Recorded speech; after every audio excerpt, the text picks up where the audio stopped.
Red Cloud Financial Services is your preeminent source for mining industry opportunities. The team provides a unique tailored marketing program dedicated to reaching the right people from its mining-focused global network, giving clients access to industry-leading events and conferences, retail and institutional marketing, plus an in-house growth-driven digital agency. Red Cloud Financial Services has access to some of the mining industry's most notable companies and CEOs. For more information, visit redcloudfs.com.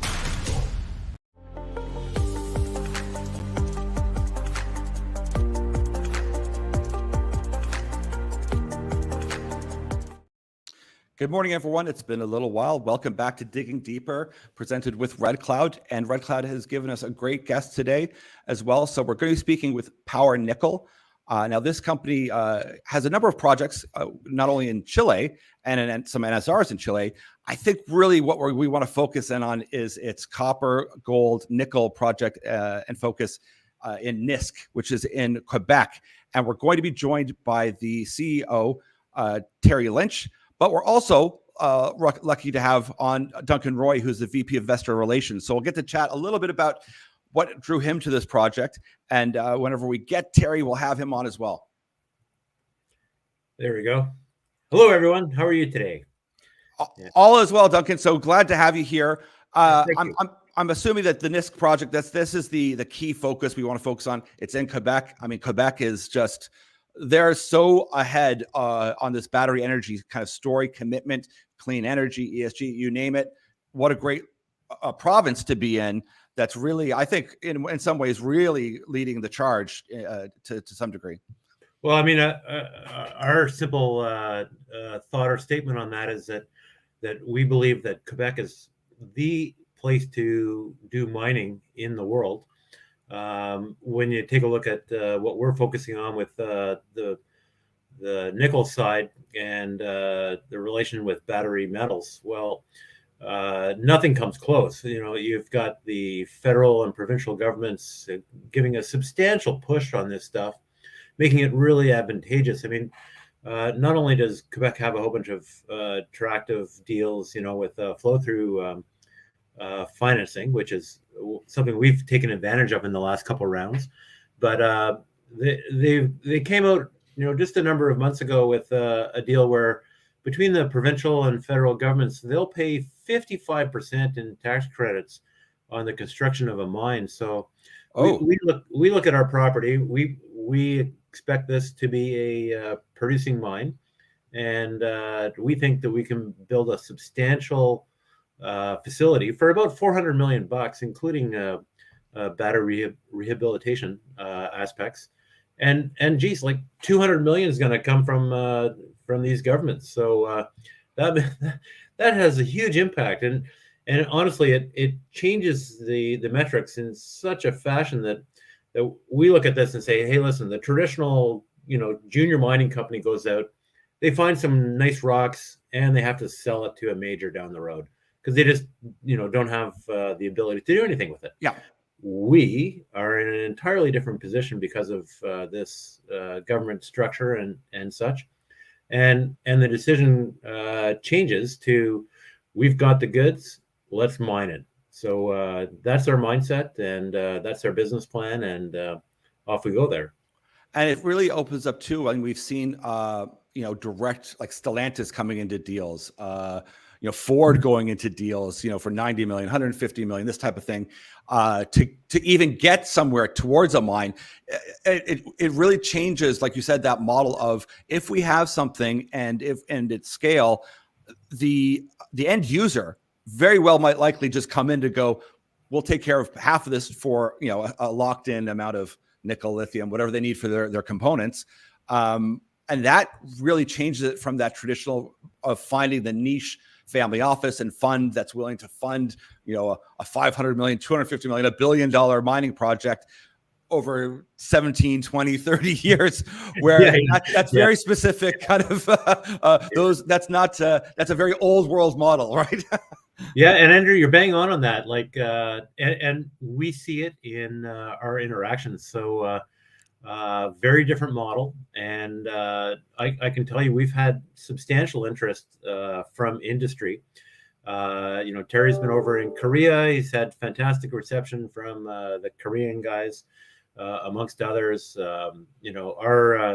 We've got a data room that we have a number of industry players kicking the tires. They look at all our data. We're very basically we're totally confident in what we have, and we sit there and say, here's the information you guys can use to take a really good look at our project, do your own modeling, and come up with your own conclusions. So, obviously some NDAs involved with that, but Sure. but honestly, our data room is kind of busy, so that's something that's neat. It's not really something you get out and broadcast too much, but you're transformational. I mean, stock market has been just terrible across the board for mining, Yes. for many reasons. But at the end of the day, if you've got a project of merit, at the end of the day, you can almost bypass the stock market and deal directly with industry.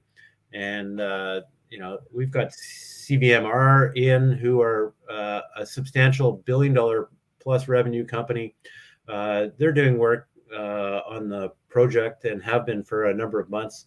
They are one of the higher end or leading companies out there doing work in high end nickel production products, nickel wire, nickel anodes, all that sort of stuff. And they've got 18 projects going on in the world. They love our project, at least so far they do. And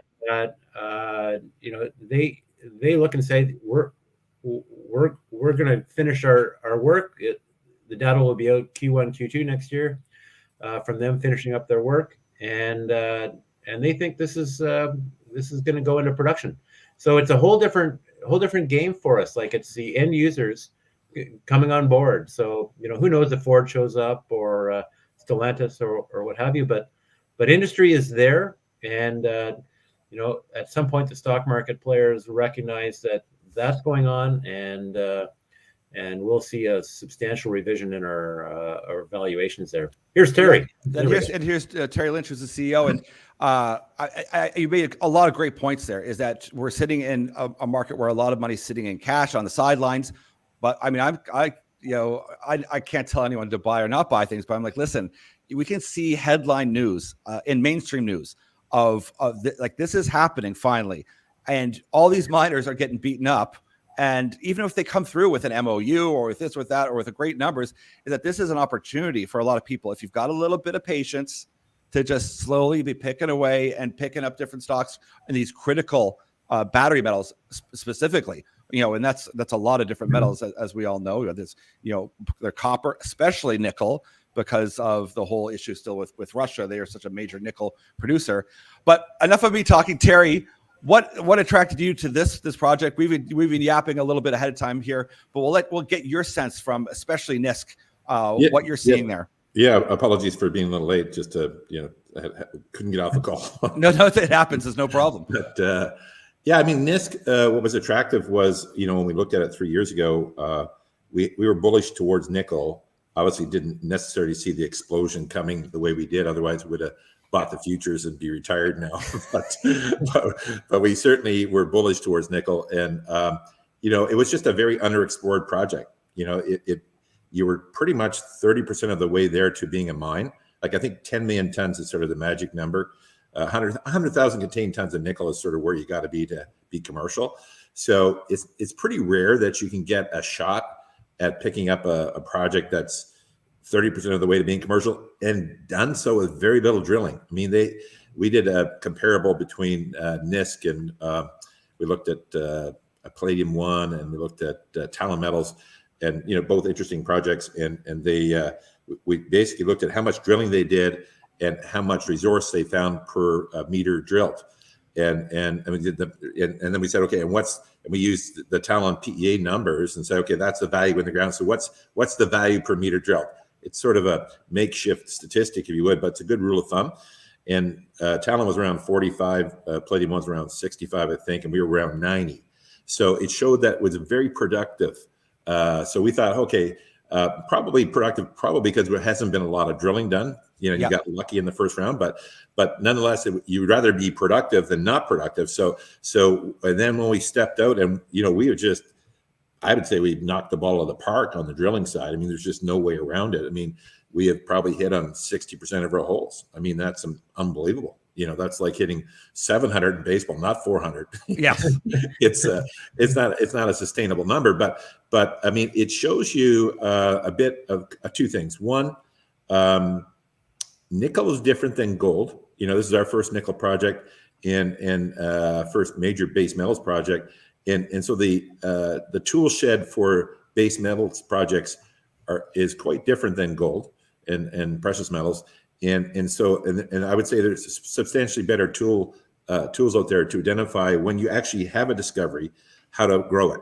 And we've been using all of the tools available, and then we've brought in some new tools that are cutting edge. It's been used for 2 or 3 years around the world, like the ambient noise tomography that Fleet has done for us, and it's transformational. So we completely sort of can see our resource at depth now. And we've got a signature for the resource and how to find it. And we've already done some major step outs. Like we did that 300-meter step out as a result of that signature, and it hit. So we'll be getting results on that shortly. So it's been an amazing journey of exploration. And the market has been totally asleep in power nickel, and they will rue the day, because this thing is going to be big. And also that step out, that 300-meter step out, this is only at 457 feet depth. Yeah. So this is shallow. It's meters. Meters. Sorry. So it's but it is shallow. Like if you look at the big nickel mines in the world, Norilsk, Voisey's Bay, Raglan, Xinchuan, most of it is 500 meters to 2,000 meters. Okay.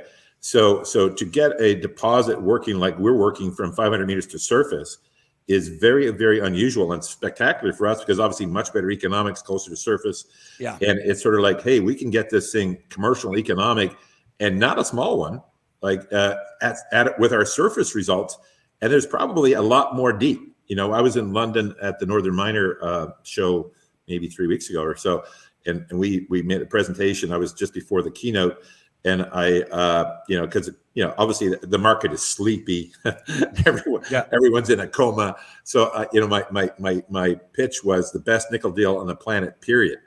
And which is a bold claim to make, but we can justifiably make that claim based upon the execution of what we've done and our current market cap relative to our peers. And like the big news for us is that within weeks, like within the month of November, we'll have our 43-101 out. Okay. And that's going to be the shot heard around the world in the nickel business. And it's crazy. I've been pounding the table to no avail, clearly, given the stock market. But, at some point, this thing is going to rip, because it's tighter than, it's just really wound up. And I expect it'll explode to the upside, because I was saying to the session over there in London that I'm an asymmetric investor. I like to invest my money in situations where I think there's always some downside when you're investing. There's always some black swan event that could make something go wrong. So that I'm not saying there's no risk in power nickel. That would be absurd. But relatively speaking, there's very little risk relative to where we're at market cap wise. But the upside, 10x would be in my mind. If we can only do 10x, that would be, we will not have done our job. But that wouldn't be a bad return, right? But the upside is 100x here, and that's legit. And like, hey, you don't get that every day. And so that's asymmetric. So that's what we're looking at, and I think that's what, as an investor, it's terrifying to invest right now, but this is where the big returns are at. Like, you 100% should be putting capital in the junior mining sector right now, into the right names you've done the due diligence on, names that have not hype value, but real value, proven by the drill bit. And you're going to make some serious money. I think for someone who doesn't know like a bit of history and how difficult mining can be, all of these changes and over the last couple of years, this kind of build up, it is creating an incredibly fortuitous situation where we're seeing governments and industry working together. We need to get these materials quicker, faster, and our own supply chain of it. So having a nickel project that is in especially Quebec, where Duncan and I spoke about all the positive aspects of being in that province, is having that supply chain to feed the likes of a Volkswagen, which we know is building the battery plant, Stellantis in London, Ontario, all these kind of plants that are popping up, never mind the tons in the US. They're going to want a stable supply of nickel and as fast as humanly possible. And they've really opened up between policy to everything else to make it possible. And this is where, if people have a bit of patience, they can look at a company like this and start building a position. 100%. And just how topical it is, yesterday's Globe and Mail headline article: Canada, U.S. must spur critical mineral mining, refining at home to secure a clean energy shift. This is the U.S. ambassador to Canada. Yeah. So the policies at the very highest levels of both Canada and the United States has shifted to support mining. Like, I really can't, I got many complaints about the government, but in terms of their support for the critical mineral sector, I got to give them credit. Federally, provincially, in the U.S., they've done their thing, and they've brought the support. So the market hasn't responded to it, but that's really on us. And but the government support is we're getting. We just did this financing. We basically raised money at 50 cents when the stock market was 25 cents or less. Well, how is that possible? Because of the exploration tax credits and structures that are available in our country for exploration, especially in critical minerals in Quebec. Same thing is available on the development side. You can get basically, almost 50% of the development capital you need to build a mine in the way of tax credits, like 30% from the feds, 25% from the province of Quebec. So those are historic numbers, really. Yeah. So it's the governments have done their thing, and now it's up for the market. And as you pointed out, ideal time for the investors to make their investments, because this is where they're going to get the asymmetric returns. I think another thing I want to touch on, which is critical, is that ESG component.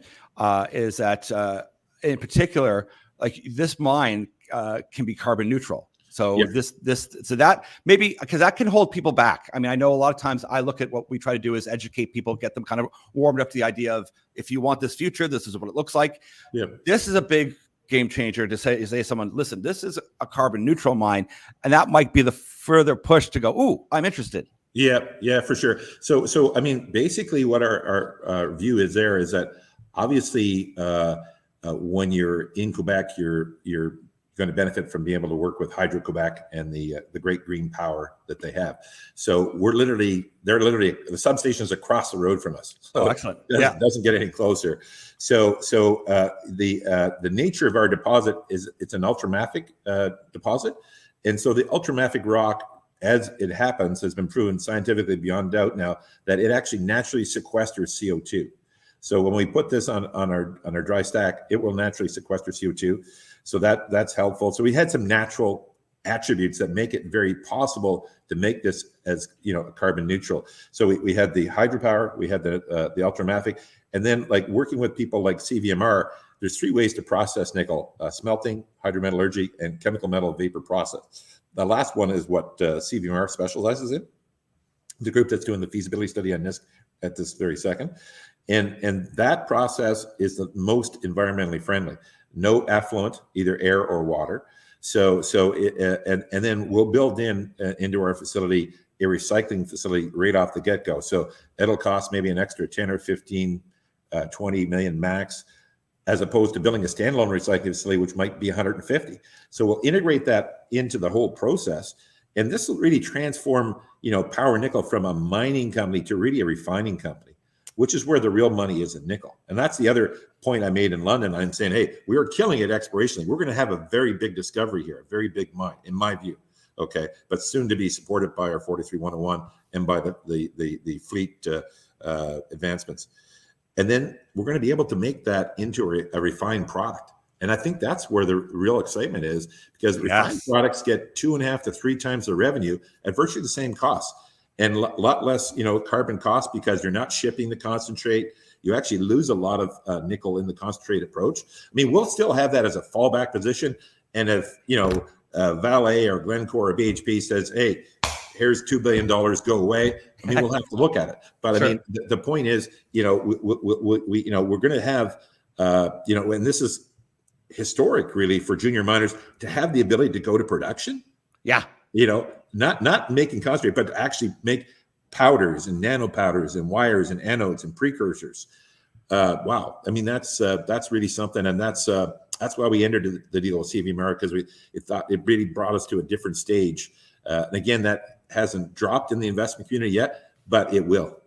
That ability to vertically integrate at like a speed that's, I mean, I like to put it into context sometimes is the traditional model is what, if you make a discovery, from finding a discovery to a mine can be like 17 years. But we're going to see that like crunch down in a hurry. And I'm sure, once again, governments and in heavy industry, like, your Tesla, your Fords, and Stellantis saying, we also want to encourage this faster. How can we do this to get this to where we need to? And seeing that you can do these steps, it would not only make a business feel much more comfortable that we can get this all done and we can get you an end product for your battery by 2026, 27, 28, whatever. But we're on that track, a fast track that is pretty exciting. Yeah, no doubt. It's a great time to, honestly, we're just, we wake up at night thinking, how do we get so lucky to get this deposit at this moment in history in Quebec, which is the best place to have a critical mineral discovery for sure. It's just, everything is right. The only thing that's not working right now is the market, but that's the one that's most easily fixable. You can't fix a deposit. You either have the goods or you don't. Yes. You know what I mean? And it's either located in a country that's beneficial to, investing and building a mine, or it's not. You know what I mean? And you're either in a community that supports mining, or it isn't. So it's like, so many of the really hard boxes to check we got, and the one that's sort of not checked right now is the market isn't hasn't really woken up to you. Hey, okay, it will wake up, because this evidence is going to be so overwhelming, so powerful that as Duncan mentioned earlier, either the market wakes up or industry wakes up. Yes. And it is just a matter of time. And I mean, a good metric that I personally like to look at is back just a couple of weeks ago, October 16th, you were able to raise $2.75 million. It's almost impossible for people to raise money for anything right now. Never mind mining, a junior mining project. So to see that and raise it from smart guys, like I'm not considering myself one of the ones, but my family obviously stepped up again, and obviously we're closest to this thing. We put in, I don't know, over $3 million in the last 18 months. But Rob McEwen, he's no dummy. Okay, Rob's a legend in the business, and he's really, he's such a futurist, thinker about, how, social, acceptance for mining and how to move, mining projects forward. I think just some amazing stuff he's done with his project in Argentina. But Rob was an early guy in Great Bear. He's one of, he, Eric Sprott, there's not a lot of these legends out there and of course they only have so much capital. So, getting in was a real coup, and we're really looking forward to working with them and, as we move forward. But I mean, smart money is investing, and that's got to be a good sign for, the general public to think about, say, hey, and remember, he actually invested higher. He's in at 25 cents, as was I. You guys can now buy cheaper. So how smart were we? I don't know, but we're not worried over in the long run. I've bought this thing up to 30 cents, but and I'll pay more going forward.